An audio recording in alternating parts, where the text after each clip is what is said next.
All right, it's Friday. Going to go over the U.S. job numbers that came out. I gave it a couple of days to see how the market reacted because it reacted exactly as I expected to this data, and also a couple of other things too at the end of the video. So the U.S. job numbers for September came out, and they came out above expectations by 53,000 jobs. However, unemployment rate went up from 4.3 to 4.4. Now, how is that possible? Well, the main thing is more individuals probably entered the labor force who are now unemployed.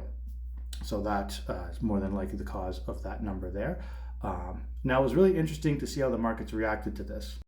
So I was watching the Fed Watch tool as these numbers came out, and it was interesting because originally it was heavily weighted towards a rate cut in December for the Fed.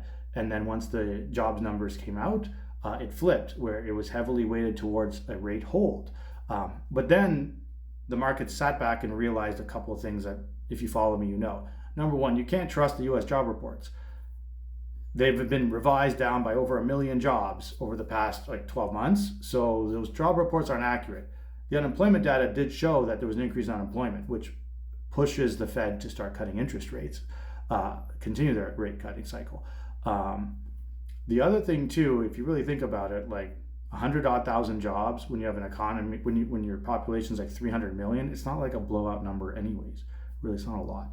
So the markets eventually figured all this out, and then it's flipped back to heavily weighted towards a rate cut from the Fed. So more than likely, the Fed's going to have a rate cut at the beginning of December there. And we're probably going to do the same, even though Tiff mentioned that he might be done this cycle, but he's left the door open for more cuts as the economy continues to degrade. Now let's take a look at oil real quick. So of course, oil still under $60 a barrel, so that's going to help our inflation data.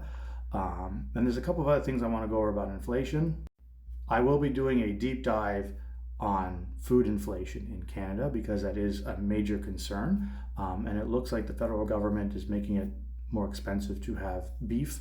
So we're going to do a more deep dives into food inflation as well.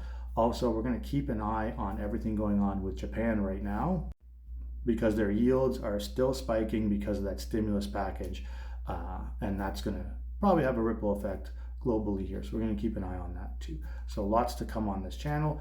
If you like my content, just follow me, like, subscribe, all that good stuff.